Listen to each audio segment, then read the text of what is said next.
આપનું સ્વાગત છે। વડોદરાના કોટામાં બેકાબુ મોટરકાર ડિવાઈડર કૂદીને અક્ષરધામ સોસાયટીની દિવાલમાં ઘૂસી જતા ભારે અફરાતફરી, ચાલકે નશો કર્યો હોવાનો સ્થાનિકોનો આક્ષેપ।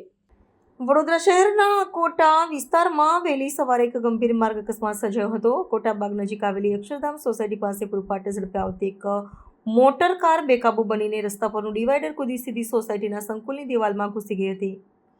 આ પ્રચંડ ટક્કરના કારણે સોસાયટીની રક્ષણાત્મક દિવાલ સંપૂર્ણપણે જમીનદોસ્ત થઈ ગઈ હતી। વહેલી સવારે સર્જાયેલી આ ઘટનામાં મોટરકાર અથડાવાનો ધ્વનિ એટલો ભયાનક હતો કે ગાઢ નિંદ્રામાં રહેલા સ્થાનિક રહીશો સફળા જાગીને પોતાના આવાસોની બહાર દોડી આવ્યા હતા। આ ઉપરાંત પ્રાતઃકાળના ભ્રમણ માટે નીકળેલા નાગરિકો પણ આ ભયાવહ દ્રશ્ય જોઈને અત્યંત ગભરાઈ ગયા હતા। સ્થાનિક પ્રત્યક્ષદર્શીઓના જણાવ્યા અનુસાર પૂરપાટ ઝડપે આવતી આ મોટર કારની અડફેટે આવતા માર્ગ પર ચાલવા નીકળેલા 5 જેટલા નાગરિકોનો આબાદ બચાવ થયો હતો, જેનાથી એક મોટી જીવલેણ દુર્ઘટના ટળી હતી। આ દુર્ઘટના બાદ ઘટના સ્થળે સોસાયટીના રહીશો અને અન્ય નાગરિકોના ટોળા એકત્ર થઈ ગયા હતા, જેમાં એક સ્થાનિક મહિલાએ મોટર કાર ચાલકે નશીલા પ્રવાહીનું સેવન કર્યું હોવાનો ગંભીર આક્ષેપ કર્યો હતો। ઘટનાની જાણ થતાં જ જેપી પોલીસ મથકનો કાફલો તાત્કાલિક સ્થળ પર પહોંચી ગયો હતો।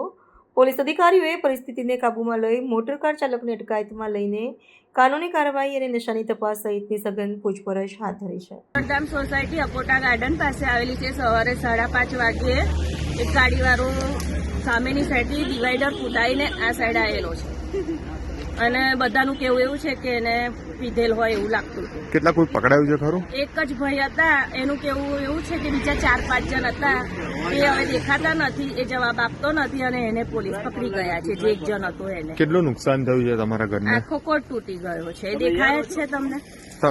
શું કેસો જે રીતના બેફામ લોકો ચલાવી રહ્યા છે ગાડી, તો શું આ કેસો? તો સારું છે કે કોટ તો ફરી થઈ જશે, પણ કોઈ મર્યું નથી, એ સારું છે। સવારે ચાલનારા બહુ જ હોય છે આ રોડ પર। શું નામ તમારું? અને 5-6 જણ બચી ગયા છે એવું ચાલનારાઓનું કહેવું છે। શું નામ તમારું? શ્વેતા પટેલ।